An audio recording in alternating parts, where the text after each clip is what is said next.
সামাজিক মাধ্যমে হঠাৎ করেই নারী তারকাদের পোস্টে নানান সংখ্যা নজর কাটছে। বিশেষ করে নারী তারকাদের মধ্যে এমনটা লক্ষ্য করা যাচ্ছে। এটা দেখে অনেকের মনেই প্রশ্ন, এই সংখ্যা লেখার পেছনের কারণটা কি? কেউ লিখছেন ৯, কেউ ২৪, আবার কেউ ১০০০। স্বাভাবিকভাবেই ভক্তদের মনে নানান প্রশ্ন জন্ম নিয়েছে। নেটিজেনদের মধ্যে শুরু হয়েছে ব্যাপক আলোচনা সমালোচনা।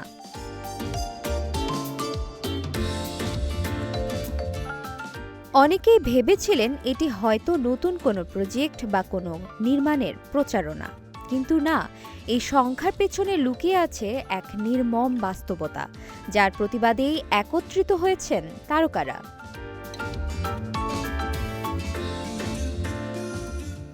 মূলত আন্দোলনের নেপথ্যে রয়েছে ডিজিটাল সহিংসতা ও সাইবার বুলিং। এরই প্রতিবাদে এক নতুন আন্দোলনে যুক্ত হয়েছেন তারকারা। আন্দোলনের নাম দিয়েছেন my number my rules.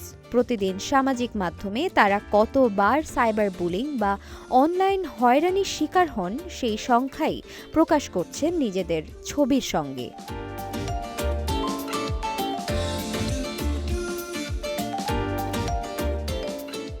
২৫ November নিজের ফেসবুকে আন্দোলনের সূচনা করেন অভিনেত্রী নুসরাত ইমরোজ তিশা। নিজের ছবিতে ৯ লিখে তিনি জানিয়ে দেন তিনি প্রতিদিন অন্তত ৯টি হয়রানির মুখে পড়েন।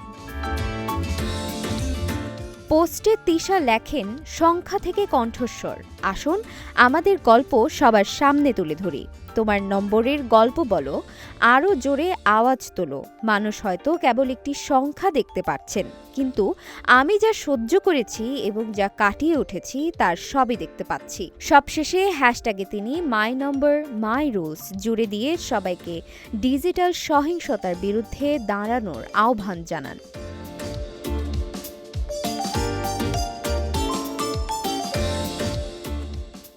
শুধু তিশাই নন, ডিজিটাল সহিংসতার বিরুদ্ধে এই আন্দোলনে যুক্ত হয়েছেন চলচ্চিত্র, নাটক, সঙ্গীত তারকাদের অনেকেই।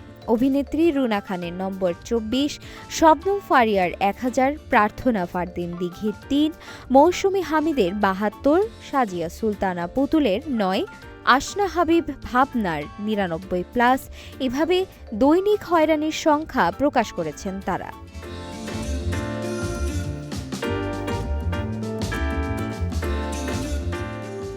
অভিনেত্রী রুনা খান মনে করেন, নারীরা কখনোই শতভাগ নিরাপদ ছিলেন না। ৫ আগস্টের পর পরিস্থিতি আরও ভয়াবহ হয়েছে। বিভিন্ন ক্ষেত্রে নারীরা প্রতিনিয়ত হয়রানি, অপমান ও কটূক্তির সম্মুখীন হচ্ছেন বলে তিনি জানান।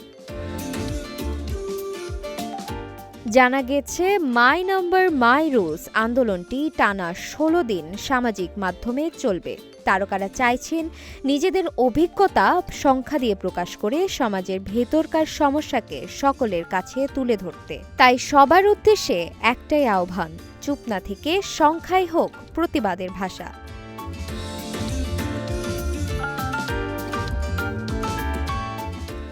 নুসরাত জাহান, ঢাকা প্রকাশ।